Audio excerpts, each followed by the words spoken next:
여러분 안녕하세요. 선생님들과 같이 파트별 공부를 하고 있는 모모동의 심원장입니다.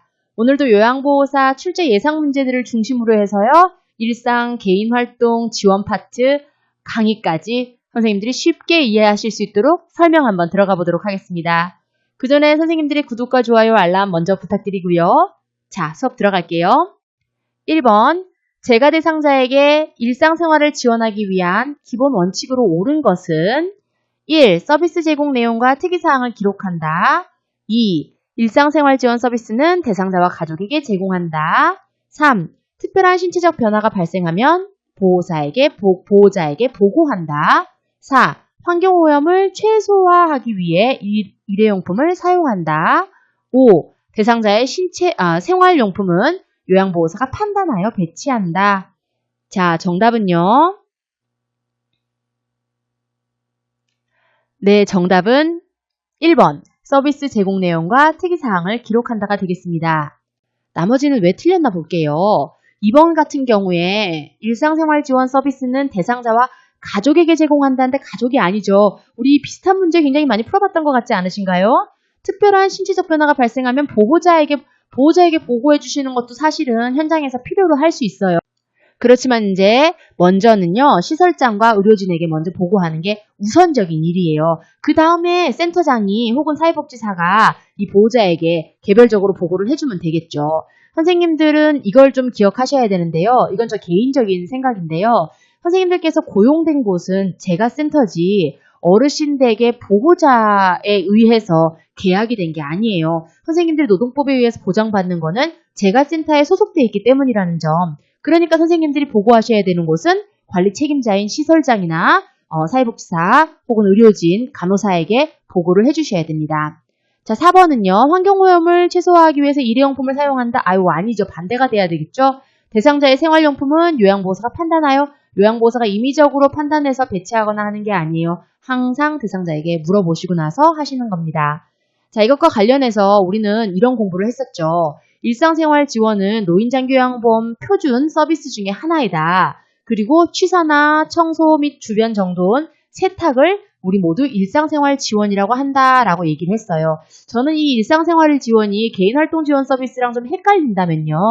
일상생활 지원 앞에 저는 가사를 붙여요. 그래서 가사 및 일상생활 지원이라고 기억하면요. 조금 더 기억이 용이하더라고요. 그 외에 우리가 어르신들을 모시고 나가고 이런 거는 어떤 거였죠? 그렇죠. 개인활동 지원 서비스였죠. 은행에 간다던가, 그렇죠. 그런 부분들, 병원을 간다던가 하는 거요. 자, 그래서 1번, 대상자의 질환 및 특성 이해, 대상자의 욕구 파악 지원 중요하고요. 2. 생활방식, 가치관 존중, 요양보호사의 방식을 강요하지 않는다라고 했죠. 그래서 아까 문제에서도 어떻게 나왔죠? 대상자의 생활용품은 요양보호사의 판단하에 배치하는 게 아니라 대상자의 생활방식을 존중해주고요. 요양보호사의 방식을 강요하지 않는다라고 얘기가 나오는 거예요. 그래서 이런 글들이요. 책에서는 그냥 글처럼 보이지만요. 선생님들한테 문제로 나오게 되면 이렇게 나온다는 거예요. 조금 이해가 되시나요? 자, 3번으로 넘어갈게요. 대상자의 잔존 능력을 파악하는 거 중요하고요. 모든 일은 최대한 스스로 하실 수 있도록 우리는 격려를 해드리는 거예요. 물론 격려할 때 어린애를 다루듯이 하지 않으시죠? 자, 4번요. 서비스에 대해서는 요양보호사 판단으로 결정하지 않고요. 대상자에게 충분히 설명한 뒤에요. 동의를 얻어야 돼요. 인지 능력이 없다면요. 가급적 보호자에게 설명하고 동의를 얻으면 되겠습니다. 인지 능력이 없으신데 설명할 보호자도 없다면요.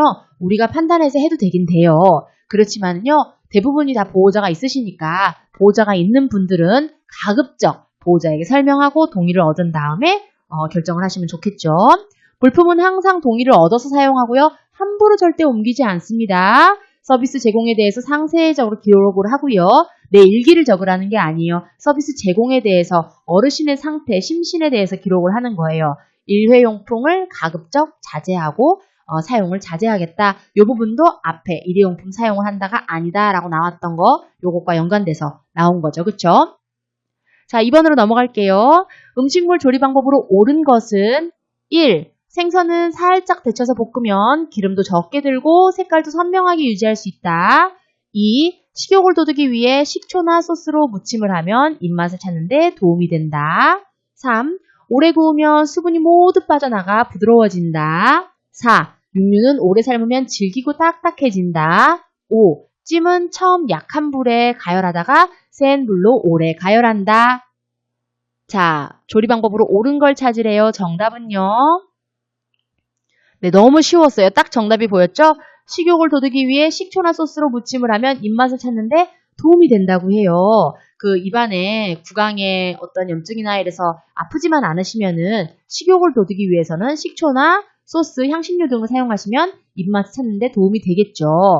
나머지는 틀린 거 왜 틀렸는지 볼게요. 생선은 살짝 데쳐서 볶으면 아니죠.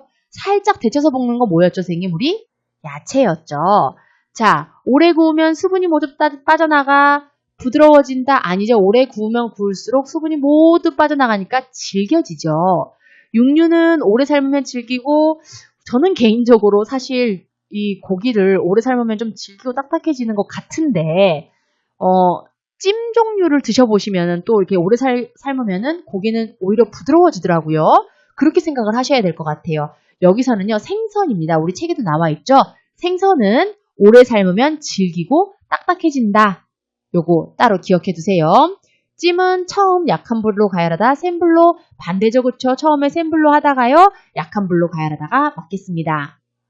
자, 이것과 관련돼서요, 식재료 준비 및 조리 시 고려사항 한번 공부하고 넘어가 볼게요. 자, 식재료 준비는 대상자의 질환이나 음식 섭취 능력에 따라서 재료를 준비하셔야 되는데, 우리는 음식 섭취 능력이 뭐예요? 저장 능력이 어떠한지, 연화 능력이 어떠한지, 얼마나 드실 수 있는지, 이런 것 등을 보는 거예요. 자, 저장 능력은 선생님들 아시죠? 씹는 거.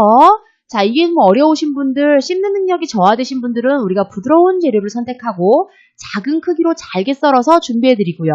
연화 능력이 떨어지시는 분, 삼키는 능력이 떨어지신 거예요. 그쵸? 삼키는 능력이 떨어지신 분들은 부드럽게 삼킬 수 있도록 재료를 푹 끓이거나 다지거나 믹서기에 갈아서 준비해드린다는 거. 그리고 한 번에 많이 드시지 못하는 경우는요. 식사와 간식을 적절히 조절해서요. 소량씩 나누어 섭취할 수 있도록 준비한다는 거. 이런 부분들 선생님이 이 대상자의 음식 섭취 능력에 따라서도 달라질 수 있다는 거 기억하시고요. 조리 시 고려돼야 할 사항은 여러 가지가 있겠지만은 찌거나 데치거나 끓이거나 삶아서 우리는 다양한 조리 방법으로 조리를 해야 되고요. 질환상 허용되는 범위 내에서 가능한 한 다양한 식품으로 조리법을 사용한다고 말씀드렸어요. 가능한 한 짜지 않게 그쵸 저염식이를 할 수 있도록 도와드리는 것도 한 가지 방법이 되겠고요. 딱딱하고 자극적인 음식은 피하는 게 좋습니다. 자, 그래서 방금 전에 풀어봤던 문제에 대한 또 이론적인 학습을 같이 해봤어요. 다음 문제로 넘어갈게요. 3. 질환별 영양관리에 대한 설명으로 옳은 것은 당뇨병의 경우 생과일보다는 과일 주스 형태로 섭취한다. 고혈압은 국찌개 등의 국물 섭취를 늘린다. 암 환자의 구토, 메스꺼움이 있는 경우 차가운 음료를 피한다.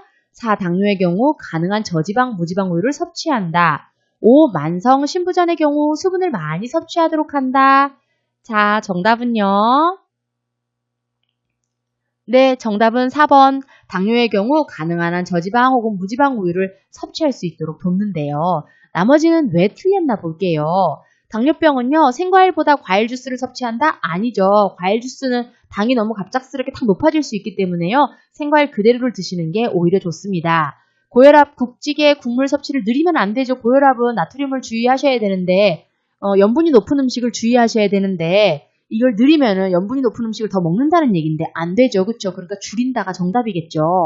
암 환자는 구토, 메스꺼움이 있는 경우 차가운 음료를 피한다. 아니죠. 암 환자가 구토나 메스꺼움이 있을 경우에는요. 뜨거운 음료를 피하셔야 돼요. 차가운 음료는 드셔도 됩니다. 그리고 5번요. 만성 신부전의 경우 수분을 많이 섭취하도록 제한한다. 이게 정답이겠죠? 수분을 많이 섭취하도록 한다는 건 틀렸어요. 수분 섭취를 만성 신부전 환자는 제한해야 돼요. 그쵸? 신장에 무리를 줄 수 있기 때문에 수분 섭취를 제한한다라고 말씀드렸었습니다. 자, 요것과 관련돼서요. 조금 공부해 볼게요. 노인들 같은 경우는요. 실질적으로 에너지 요구량이 감소가 돼요.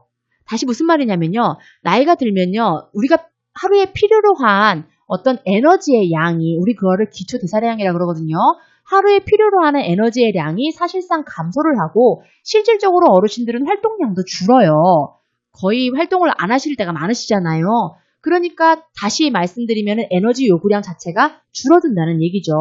그래서요, 에너지의 과잉 섭취는 사실상 피하시고 가급적 적정 체중을 유지하실 수 있도록, 건강 체중을 유지하실 수 있도록 그렇게 적절한 식사량을 제공하는 게 필요해요. 그럼에도 불구하고 노인은요, 비만 예방이나 관리를 해주는 것보다 오히려 영양 불량이 더 신경 쓰이는 부분이기 때문에 어른들 이거 체중 조절해드린다고 식사를 덜 드시게 하면 안 된다는 얘기예요.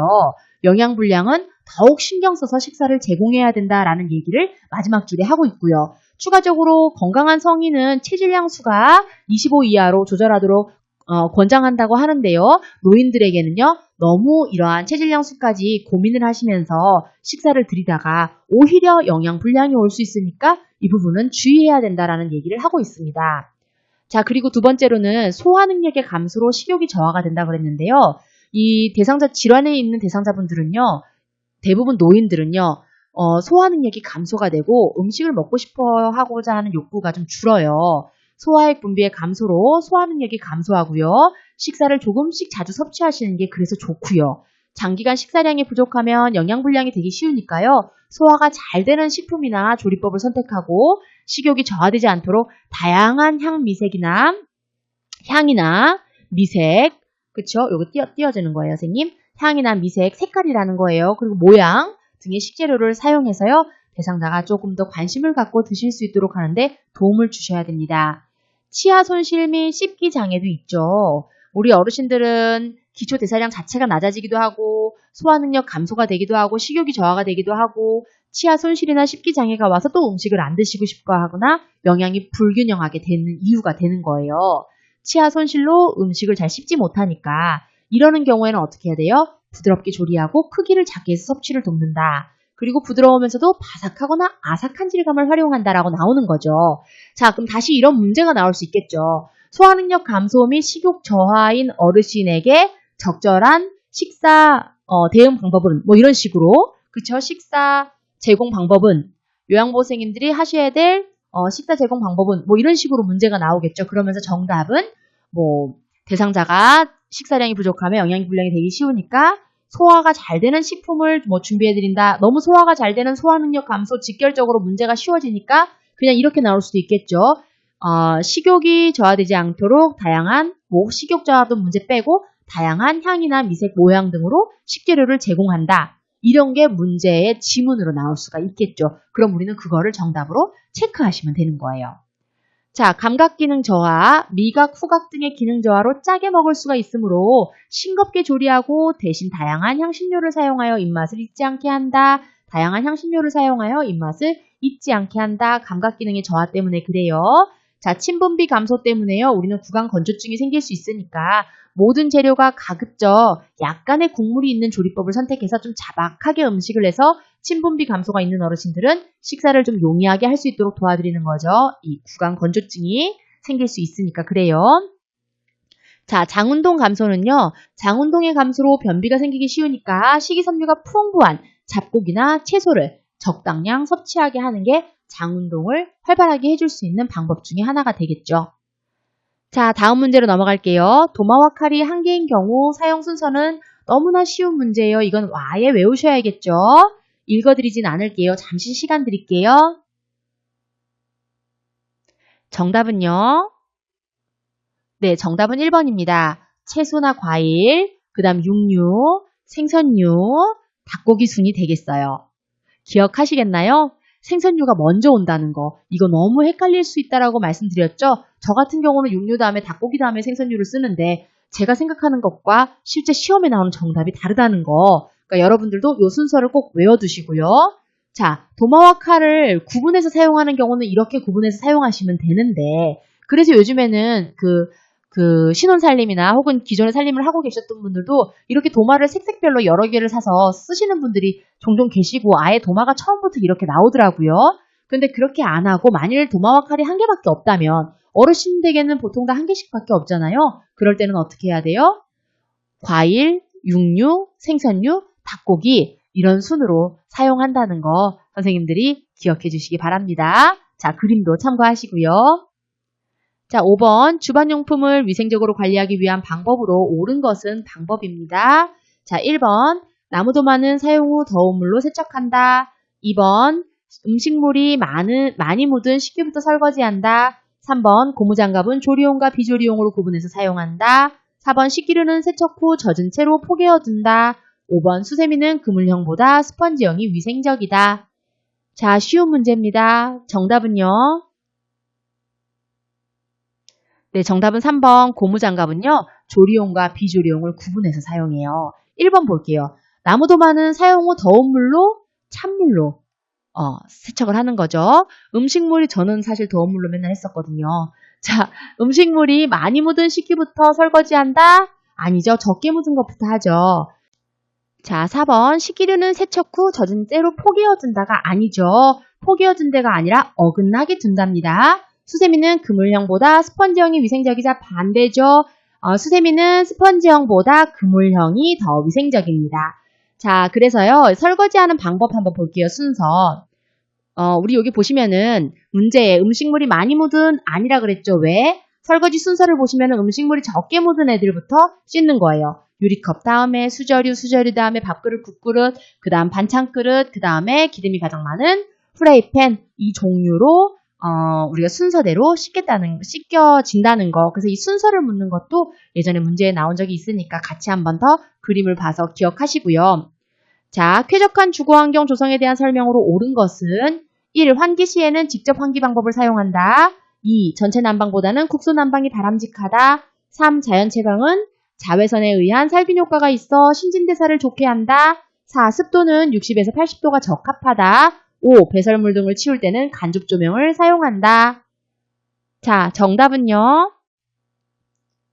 자, 이거는 추가 문제로 제가 주거환경 조성에 대한 얘기를 가져온 건데요. 문제만 한번 보고 정답만 한번 살펴볼게요. 정답은 3번이었어요. 3번 체크가 안 돼 있네요. 빨간 색깔로. 자, 이게 정답입니다. 자연 채광은 자외선에 의한 살균 효과가 있어서요. 신진대사를 좋게 한다고 해요. 그 적당한 자연 채광이 집안으로 들어오는 건 좋은 거죠. 나머지는 왜 틀렸나 볼게요. 다 알고 계시는 문제일 거예요. 환기 시 직접 환기보다는 간접 환기 더 좋죠. 그쵸? 국소 난방보다는 전체 난방 더 좋죠. 그쵸? 습도는 60에서 80이 아니라 40에서 60도. 우리 집에도 습도기가 혹시 있다면 한번 확인해 보세요. 배설물 등을 치울 때는 간접 조명이 아니라 직접 조명을 사용해야 진짜 배설물이 어디에 정확하게 묻어 있는지를 제대로 깨끗이 치워드릴 수가 있겠죠. 자, 그래서요, 선생님, 우리 오늘 이 파트에 대해서도 한번 살펴봤어요. 우리 또 다음 시간에 또 13회, 14회 이렇게 파트별 강의 공부하면서요. 시험을 마무리 지어보도록 해요. 오늘도 제 영상 끝까지 봐주셔서 너무너무 감사드립니다. 저는 파트별 13회에서 또 찾아뵙도록 할게요. 지금까지 선생님들의 합격을 기원하는 모모동 심원장이었습니다. 수고하셨습니다.